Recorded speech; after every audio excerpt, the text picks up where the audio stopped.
अस्सलाम वालेकुम व्यूवर्स, कैसे हैं आप सब? उम्मीद है कि बिल्कुल ठीक-ठाक होंगे।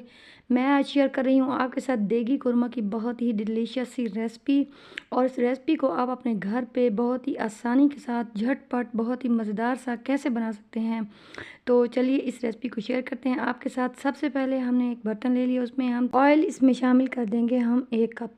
ऑयल जब अच्छी तरह से गर्म हो जाए तो इसमें आपने 2 अदद प्याज ले लेने हैं, या फिर एक बड़े साइज़ का प्याज अगर हो तो वो लेकर इस तरह से आपने लच्छू में काट के इसे थोड़ा सा गोल्डन फ्राई कर लेना है। थोड़ा अच्छा सा कलर लाने तक इसे पकाना है, बहुत ज़्यादा ब्लैक नहीं करना है। इस प्याज के जो कलर है, इसे फ्राई करने की वजह से ही इसका जो कोरमे का कलर है वो अच्छा सा खूबसूरत सा आएगा।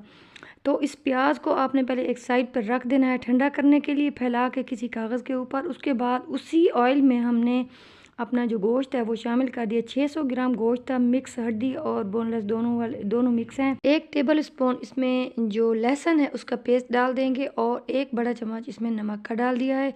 और बस ये 2 चीज़ें इसमें डालने के बाद अपने गोश्त को हम अच्छा सा भून लेंगे। इसी ऑयल में हम गोश्त को भून लेंगे बहुत अच्छा खासा।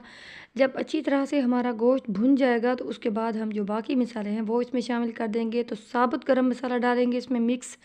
उसके बाद 3 अदद सब्ज़ इलायची है वो डाल दिया है। 1 चम्मच इसमें हमने रेड वाली जो मिर्चें होती हैं, मिर्चों का पाउडर वो डाला है। आधा चम्मच हल्दी पाउडर और आधा चम्मच कश्मीरी लाल मिर्च का इसमें डाल देंगे।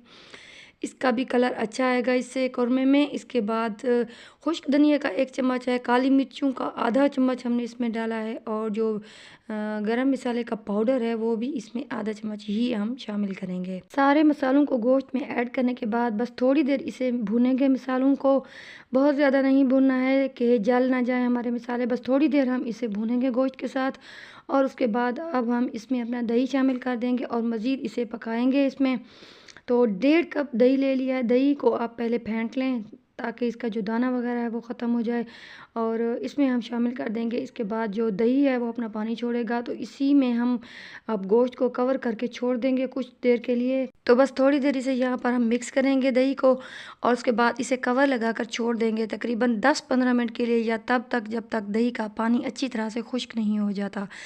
इससे फिर हमारा जो गोश्त है वो भी थोड़ा नरम हो गया है। अब तकरीबन हाफ़ से थोड़ा सा ज़्यादा अब ये नरम हो चुका है गोश्त।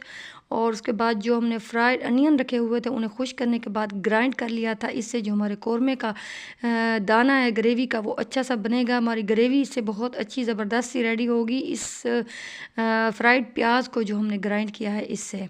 पहले इसे आप खुश्क कर लीजिएगा एक कागज़ के ऊपर फैला के, उसके बाद ही हम इसे ग्राइंड कर लेंगे। बहुत ज़्यादा फ़ाइन पेस्ट नहीं बनाना है इसको, दरदरा सा आपने उसे ग्राइंड करना है और उसमें शामिल कर देना है। बस अब हम इसमें मज़ीद पानी शामिल करेंगे क्योंकि अभी ये गोश्त हमारा मुकम्मल तौर पर नहीं गला है। और यहाँ पर आधे घंटे के लिए मैंने छोड़ दिया था गोश्त को, और अब इसमें बस थोड़ा सा पानी रह गया, लेकिन जो गोश्त है वो हमारा अच्छा सा गल चुका है। यहाँ पर हम इस पानी को खुश्क होने तक मज़ीद इसे पकाएंगे। इसे कुकर वगैरह में आप बिल्कुल भी मत डालिएगा, वरना जो कौरमे का असल टेस्ट है वो नहीं आएगा। बग़ैर कुकर के आप इसे ऐसे ही कढ़ाई में या किसी पतीले वगैरह में पकाएं, हल्की आंच पर पकने के लिए रख दें। 1 से 1.5 घंटा भी लग सकता है, गोश्त के ऊपर डिपेंड करता है कि गोश्त नरम है या फिर नहीं।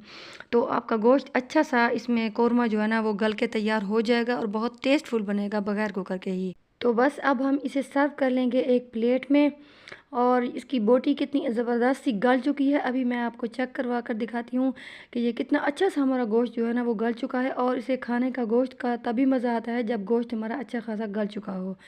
तो अगर आपका शादियों वाला देगी कोरमा खाने का दिल कर रहा हो तो आपने इस रेसिपी को ज़रूर ट्राई करना है। इसे आप इजीली और बहुत ही झटपट अपने घर पर बना सकते हैं। तो कैसी लगी आपको हमारी रेसिपी, आपने हमें कमेंट करके ज़रूर बताना है। अल्लाह हाफ़िज़।